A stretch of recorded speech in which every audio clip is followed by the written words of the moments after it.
কিছুদিন দাম নিয়ন্ত্রণের মধ্যে থাকলেও বাজারে আবারও বেড়েছে ডিমের দাম। খরায় উৎপাদন ব্যাহত হওয়ার তালিকায় আছে সবজিও। 1 কেজি পটল কাঁকরোলও গুনতে হচ্ছে 80 থেকে 100 টাকা। মাংসের মতো মাছের বাজারেও রয়েছে দামের উত্তাপ। সব মিলিয়ে সাধারণ ক্রেতাদের জন্য বাজারে তেমন সুখবর নেই। সহকর্মীদের তথ্য ছবিতে প্রতিবেদন।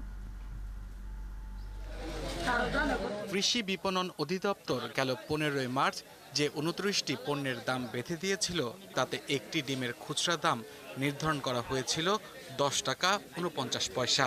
ময়মনসিংহের বাজারে সেই দামই বিক্রি হচ্ছে না ডিম।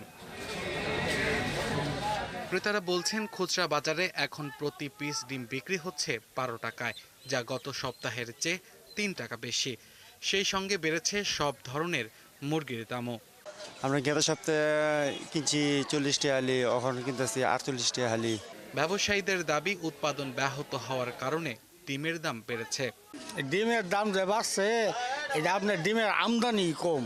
বিকাশে কম খরচে ক্যাশ আউটের লিমিট বেড়ে 50,000, প্রিয় এজেন্টও 2টা। খামারও ডিমই কম। টালমাটালে রয়েছে সবজির দামও। ক্রেতারা বলছেন 50 টাকার নিচে মিলছে না কোনো সবজি। পটল কাঁকরোল কিনতেও গুনতে হচ্ছে 80 থেকে 100 টাকা।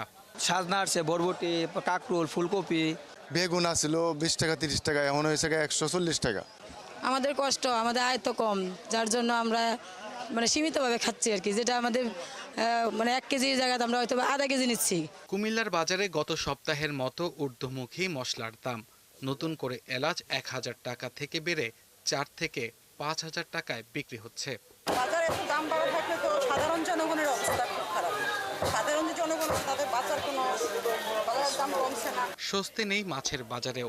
ইলিশের সরবরাহ কম থাকায় চাঁদপুর বড় স্টেশন ঘাটে মাছের দাম এখন আকাশ ছোঁয়া। আসছিলাম চাঁদপুরের পদ্মার ইলিশ কেনার জন্য, আইসা দেখি ঘাটে পর্যাপ্ত মাছ নাই। নদীতে জানেনি তো দূষিত বেশিরভাগই হয়ে গেছে, যার কারণে মাছের উৎপাদনটা খুবই কমে গেছে। পানি কম, ঝড় নাই, তুফান নাই, বৃষ্টি নাই, এই জন্য মাছ ধরা কম পড়তে আছে। বর্তমানে মাছ ঘাটে এখন 1 কেজি ওজনের ইলিশ বিক্রি হচ্ছে 2400 থেকে 2500 টাকা। আর ছোট আকারের 500 থেকে 700 গ্রামের ইলিশ 1600 থেকে 1700 টাকা কেজি দরে বিক্রি হচ্ছে।